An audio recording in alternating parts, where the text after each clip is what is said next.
ആരെങ്കിലും മുതുപെടുത്തിട്ട് കിടക്കുന്ന കിടപ്പിലാണ് മരിക്കുന്നതെങ്കിലോ ചെറുപ്പക്കാരാ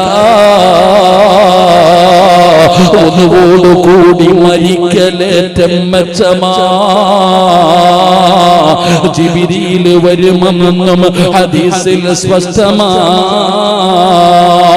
ഒന്നുകൂടി മരിക്കുന്നവരുടെ റൂഹ് പിടിക്കുന്നതിന് വേണ്ടി അസ്റായിൽ എന്ന് പറയുന്ന മലക്ക് വരുമ്പോ അവരുടെ കൂടെ ജിബ്രീൽ വരികയാണ്. അതാ ജിബ്രീൽ എന്ന് പറയുന്ന മലക്കിനെ കണ്ടെത്താ മരിക്കുന്നത്.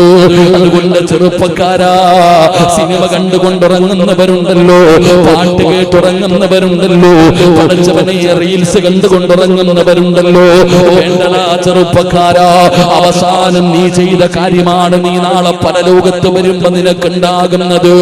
അവസാനമായിട്ട് സിനിമ കണ്ടുകൊണ്ടിരിക്കുന്ന സമയത്താണ് മരിക്കുന്നതെങ്കിലോ, പഠിച്ചവനെ പാട്ട് കേട്ടുകൊണ്ട് കിടക്കുന്ന സമയത്താണ് മരിക്കുന്നതെങ്കിലോ വലിയ നഷ്ടമാ, വലിയ ദോഷമാ. അതുകൊണ്ട് ഒതുവെടുത്തിട്ട് വേണം കിടക്കാൻ, ഒതുവെടുത്തിട്ട് വേണം മരിക്കാൻ, ഒതുവോടുകൂടി വേണം മരിക്കാൻ. പെങ്ങളെ വലിയ അശുദ്ധിക്കാരിയായ കുളിക്കാമല്ലാത്ത മടിയാ രാവിലെ കുളിക്കാമെന്ന് പറഞ്ഞു മാറ്റിവെക്കുകയാണ്. പഠിച്ചവനെ തണുപ്പ് കാരണം കുളിച്ചില്ല. പിന്നെ മക്കളെ സ്കൂളിൽ വിടണം, കാപ്പിയുണ്ടാകണം. ആ കുളി അങ്ങ് നീണ്ടു പോവുകയാ. ശാപം കിട്ടും പെങ്ങളെ. അല്ലാഹുവിന്റെ മലക്കുകൾ നിന്നെ ശപിക്കുകയാണ്. വലിയ അശുദ്ധിക്കാരിയായിട്ട് കുളി നീട്ടിക്കൊണ്ടു പോകരുത്. കഴിവിന്റെ പരമാവധി നീ എളുപ്പത്തിൽ കുളിക്കൂ. പഠിച്ചവനെ അല്ലാഹുവിന്റെ പ്രവാചകൻ അവിടെ നിന്ന് പഠിപ്പിക്കുമ്പോ ചെറുപ്പക്കാരോട് പറയുകയാണ്, അല്ലാഹുവിന്റെ മലക്കുകൾ ഇഷ്ടപ്പെടണമെങ്കിൽ ആ മനുഷ്യന്റെ ജീവിതത്തിൽ ഉണ്ടാകേണ്ട രണ്ടാമത്തെ നന്മ എന്തെന്നറിയുവോ?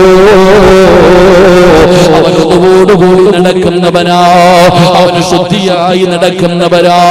അല്ലാഹു തയ്യിബാണ്, അല്ലാഹുവിന് ഇഷ്ടം തയ്യിബാണ്. അതുകൊണ്ട് എന്റെ പ്രിയപ്പെട്ടവരോട് പറയുന്ന നിങ്ങൾ ഒന്നുകൂടി നടക്കൂ, ശുദ്ധിയായിട്ട് നടക്കൂ. ഒന്നുപെടുക്കുമ്പോ സൂക്ഷ്മത പുലർത്തൂ. ഉറങ്ങുമ്പോഴും ഒന്നുപെടുത്തിട്ട് കിടന്നുറങ്ങൂ. മുറിയുകയോ മുറിയാതിരിക്കുകയോ ചെയ്യട്ടെ, നീ ഒന്നുകൂടി വേണം കിടന്നുറങ്ങാറ്.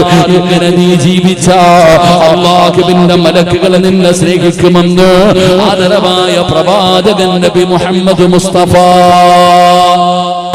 സല്ലല്ലാഹു അലൈഹി വസല്ലം തങ്ങൾ ഉളുവെടുത്തിട്ട് വേണം കിടന്നുറങ്ങാൻ. ഉറങ്ങുമ്പോ ഉളുവെടുത്തിട്ട് കിടന്നുറങ്ങിയാൽ നീ എഴുന്നേക്കുന്നത് വരെ നിന്റെ തലയുടെ മുമ്പിൽ നിന്നുകൊണ്ട് മലക്കുകൾ നിനക്ക് വേണ്ടി ദുആ ചെയ്യും. അല്ലാഹു നമുക്ക് ഈമാൻ തരുമാറാകട്ടെ. ആ കിടപ്പിൽ കിടന്നു മരിച്ച അസ്റായിൽ എന്ന് പറയുന്ന മലക്ക് റൂഹ് പിടിക്കുമ്പോ മുഖറബുൽ അംലാഖ് മലക്ക് ജിബ്രീൽ അലൈഹിസ്സലാം ആ മലക്ക് സാക്ഷിയാകും നിന്റെ റൂഹിന്. അല്ലാഹു നമുക്ക് ഭാഗ്യം തരുമാറാകട്ടെ. അല്ലാഹു നമുക്ക് ഭാഗ്യം തരുമാറാകട്ടെ. അപ്പൊ ബിലാൽ തങ്ങൾക്ക് ഉണ്ടായിരുന്ന സ്വഭാവം എപ്പോഴും ഒതുവോടുകൂടി നടക്കും. ഒതുവെടുത്ത 2 റക്അത്ത് നിസ്കരിക്കും. അല്ലാഹു ഈ നന്മ നമ്മുടെ ജീവിതത്തിൽ ചെയ്യാനുള്ള ഭാഗ്യം നൽകുമാറാകട്ടെ.